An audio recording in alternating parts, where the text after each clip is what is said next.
आज मैं आपको एक ऐसी कहानी सुनाने जा रहा हूँ जो जीत का मंत्र है। जब भी कभी जीवन में हारने लगो तो बस एक बार इस कहानी को सुन लेना।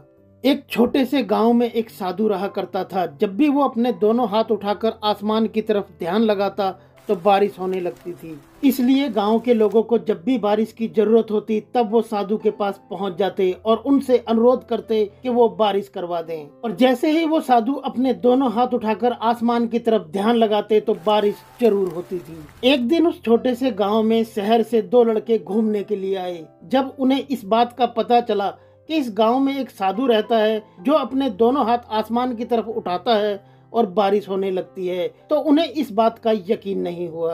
अपनी शहरी पढ़ाई लिखाई के घमंड में उन्होंने गांव वालों को चुनौती दे दी कि हम पूरे गांव को चुनौती देते हैं कि ऐसा होना असंभव है। उन्होंने गांव वालों से कहा कि हम साधु को चुनौती देते हैं, तुम लोग हमें साधु के पास लेकर चलो। हम अपने दोनों हाथ आसमान में उठाकर ध्यान लगाएंगे। यदि बारिश हो गई तो हम साधु की बात को भी मान लेंगे कि साधु सत्य कहता है कि वो दोनों हाथ अपने आसमान में उठाकर ध्यान लगाता है और इस गांव में बारिश हो जाती है। और यदि हमारे दोनों हाथ आसमान में उठाकर ध्यान लगाने से बारिश नहीं हुई तो हम पूरी तरह से साधु को झूठा मान लेंगे। अगले दिन सुबह सुबह गांव वाले उन दोनों लड़कों को लेकर साधु की कुटिया में पहुंचे। गांव वालों ने साधु को सारी बात बताई। फिर उन लड़कों ने एक एक कर अपने आसमान में दोनों हाथ उठाकर ध्यान लगाना शुरू कर दिया। पहले लड़के ने आसमान की तरफ अपने दोनों हाथ उठाकर ध्यान लगाना शुरू कर दिया। आधा घंटा बीत गया। फिर पहला लड़का थक कर बैठ गया। दूसरे लड़के ने आसमान की तरफ दोनों हाथ उठाए और ध्यान लगाना शुरू कर दिया। आधा घंटा बीता, 1 घंटा बीता, 2 घंटे बीत गए, पर बादलों का कहीं भी नामो निशान नहीं था। दूसरा लड़का भी थक कर बैठ गया। अब साधु की बारी थी। साधु ने अपने दोनों हाथ आसमान की तरफ उठाए और ध्यान लगाना शुरू कर दिया। आधा घंटा बीता, 1 घंटा बीत गया, परंतु ना तो बादल दिखाई दिए ना ही बारिश हुई। इसी तरह 2 घंटे बीते, 3 घंटे, 4 घंटे, धीरे धीरे शाम ढलने लगी, परंतु ना तो साधु रुकने का नाम ले रहा था ना ही थकने का नाम ले रहा था। तभी बादलों की गड़गड़ाहट सुनाई दी और जोरों की बारिश होने लगी।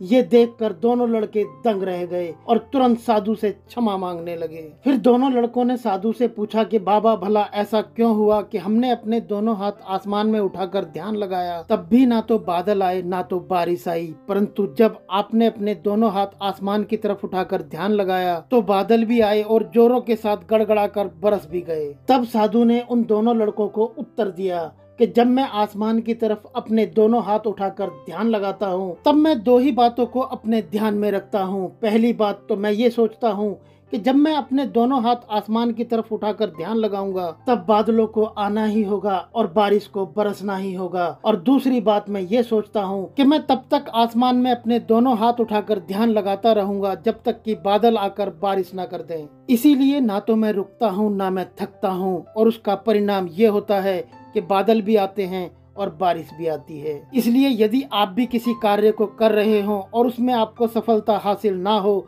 आप थक कर हार कर बैठ जाएं, तो आप भी इन्हीं दो बातों को ध्यान में रखें, क्योंकि हर सफलता पाने वाले में यही दो बातों का गुण होता है। जिस चीज को वो करते हैं उसमें उन्हें सफल होने का पूरा यकीन होता है और वह तब तक उस चीज को करते रहते हैं जब तक कि उसमें वो सफल ना हो जाएं।